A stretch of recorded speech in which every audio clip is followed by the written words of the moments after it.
Hillary, that's not a president. That's not. She's not taking us to everything that's been involved in Hillary has been losses. You take a look. Even a race to Obama, she got schlonged. She lost. I mean, she lost. You are looking at somebody who's had a lot of terrible things said about me, and I am well aware of the fact that it's really easy to do that, and you know, you just say it and you send it around the world. And luckily, I'm old enough that it doesn't particularly bother me.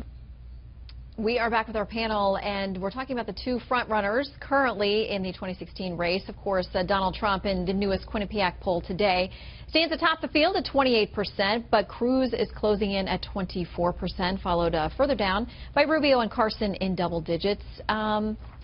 So, Charles, do you want to take a stab at that first? Choose your words carefully. Yes, I know.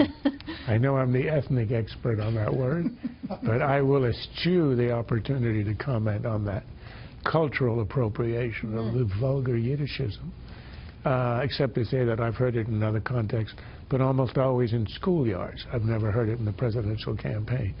But that's Donald Trump for you. Look, can anybody predict what effect it's going to have on his numbers? No, except that it will likely have a positive effect. You never know.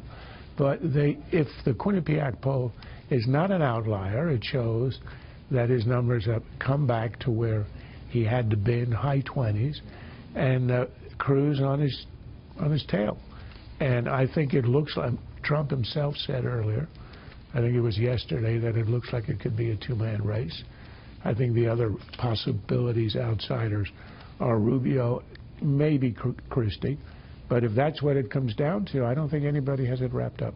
Yeah, I mean, there seems like there is a lot of room for movement here, because if you look at the candidate of choice poll that we have also from Quinnipiac, whether folks have made up their mind or they might change, there's a lot of potential movement there, because 63% of Trump's followers say they've made up their mind, but 36% say they could change, and the reverse is true for Cruz. So there's still, Ron, a lot of movement there weeks out from the first official votes. We have no idea who's going to win the nomination. We have no idea who's going to be the president, but we do know the impact Donald Trump has already had on this race.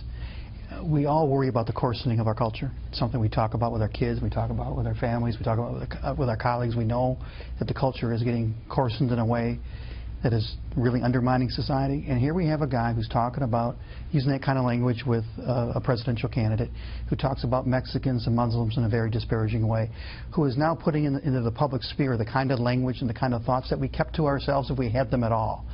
And if nothing else, win or lose, that is the very detrimental, grim legacy that he's leaving in this campaign. Well, George, others will say that it's drawing people in, his passion and his excitement in these crowds, drawing people in who weren't into politics before. We hear the anecdotal stories. People will say, my neighbor is now involved, or my parents are now involved because they like Trump so much and they want to get involved. I mean, they're kind of swept up. Let's see if they're actually in politics. Let's see if they actually show up in the Iowa caucuses at night in a church basement and do all the things they have to do. I'm skeptical.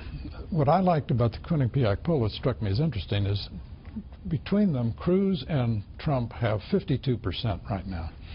The standard narrative has been that there would be a conservative Tea Party type insurgent and the establishment type. Well, neither Cruz nor Trump qualify as establishment type. I don't want to libel poor Marco Rubio by calling him that, but he's as close as they come, and he's at 12%. So they're running very different kinds of campaigns. Cruz is running a very granular, on-the-ground, 17 counties in Nevada, 17 county chairman, 99 in Iowa, same thing. Trump is surfing on a wave of free media, and Marco Rubio is campaigning largely through this news channel here. I think I saw 3 of his PAC commercials on this today. When he announced his candidacy, I believe it was at 6 p.m. Eastern Time, and it was carried by special report. So they know how to reach the core of the Republican nominating electorate right through this channel. And we're going to see whether it works with Trump or with Rubio, or whether you still have to do the more granular politics that Cruz is trying. There's one number here that strikes me. You ask the supporters of Trump and Cruz, is your mind made up? There's a huge difference. With Trump at 63%, with Cruz 36%. That means that 2/3 of Trump's support is fixed. I think he's the only Republican candidate of whom you can say He has followers, not supporters. I can't see people saying that Jeb Bush has followers. He's got followers. He has a constituency that I think is not going to leave him. Now, that means if he's at 27%, two-thirds are made up. He has a fixed constituency of 18%, which is, you know, that's a hell of a floor. Nobody else is anywhere near that. So he's going to be a factor one way or the other. But the fact that the vote is split, and there's about 80% of the vote, 70% of the vote that is non-Trump, means that the idea that he's going to sweep in, I think is a little bit premature.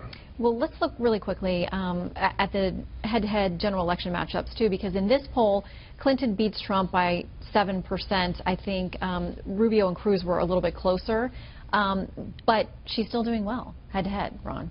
Yeah, there's, again, I'm not going to predict who's going to win this thing, but there's no doubt that Donald Trump would be the easiest candidate for her to run against. If you just look at the numbers, his disapproval rating is much higher than even hers in the general electorate. And I think we're making a good point here with Donald Trump. If you're going to run that free media kind of campaign, the hardest place to do it is in Iowa, where you do have to get people to come out on a cold Sunday, stand in a community center or a church basement for hours and announce out loud your vote and then defend it. New Hampshire, the next race, is really informed by Iowa. So you don't. It's not until you get to South Carolina where you get a really clean hit for Trump. So there's a long way to go here yet. There is. We'll watch every twist and turn. Thank you, panel.